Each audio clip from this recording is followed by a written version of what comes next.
Hello everybody, this is your English teacher speaking to you, and this is my new lesson on a new English author. Okay, let's get started.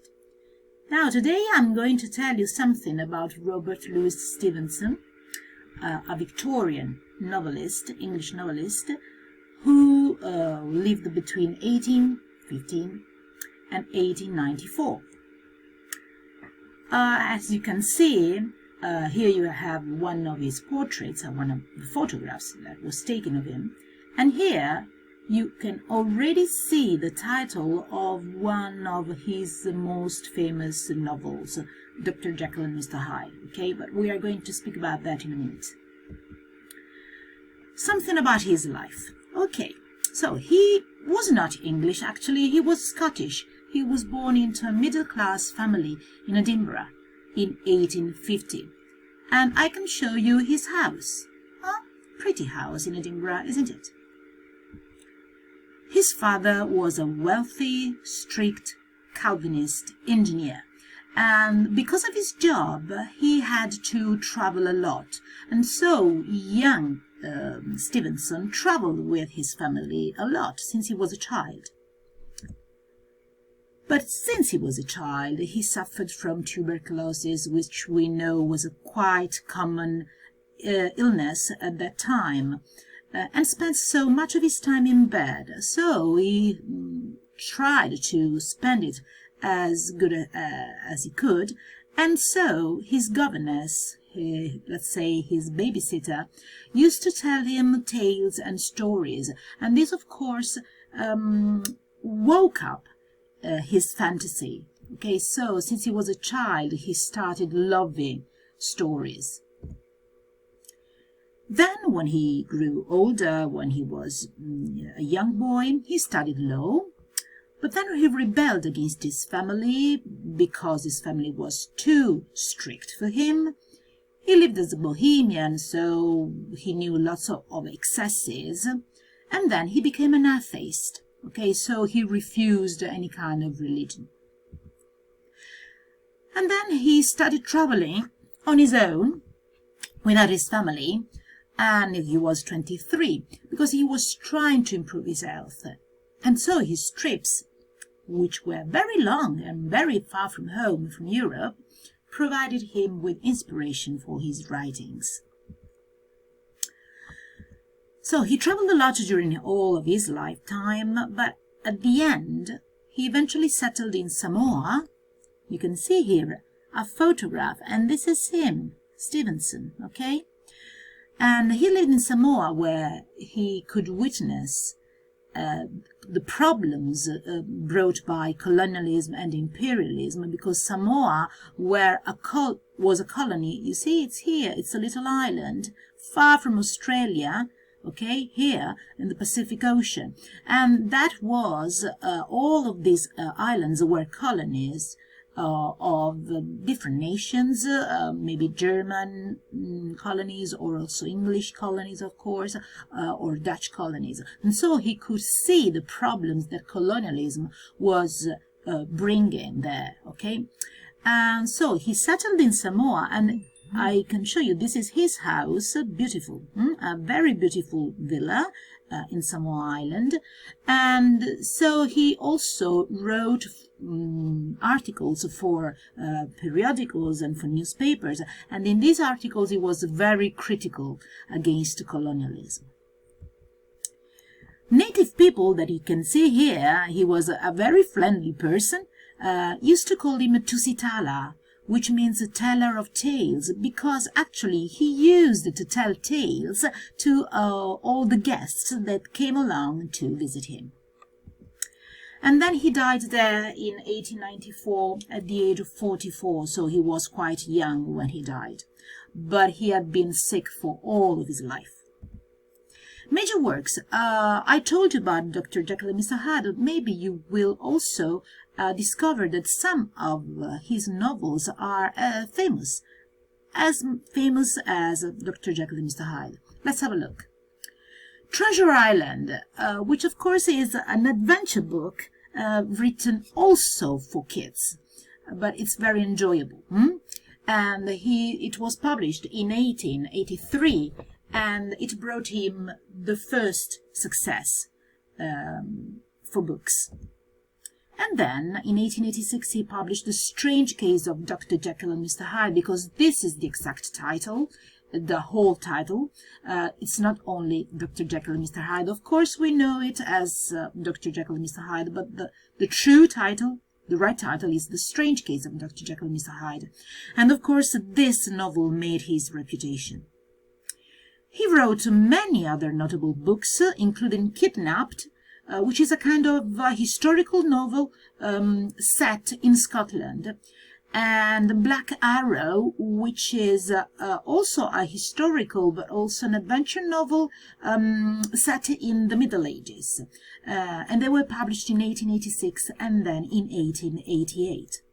He also published articles for newspapers, travel accounts, because he traveled so much, he was a globetrotter, and collections of short stories and other kinds of tales. But of course he is famous for Dr. Jekyll and Mr. Hyde, The Strange Case of Dr. Jekyll and Mr. Hyde. This is a picture of a famous actor at that time who played the role of Dr. Jekyll and Mr. Hyde. And see, there is a very strange, bizarre photograph in which you can see the transformation of the actor into the other character, from Dr. Jekyll to Mr. Hyde. So let's have a look at the plot. Okay, one of the protagonists is Mr. Utterson. Utterson is a respectable London lawyer, and he is a friend to the brilliant scientist Henry Jekyll. So that is why he is called the Dr. Jekyll, because he is a doctor and he is a scientist. This scientist has created a potion, a kind of a medicine, able to release, to free his evil side, Mr. Hyde. These two beings, these two creatures, are in perpetual struggle against one another. Hyde, Mr. Hyde, achieves domination over the Jekyll aspect. So eventually, at the end of the novel, Dr. Jekyll will be controlled by Mr. Hyde. And in the end, and that's a spoiler, Jekyll's suicide will be the only way out to put an end to this tragic story. And maybe it's the only logical choice. Let's have a look at the setting and time. Okay, the setting.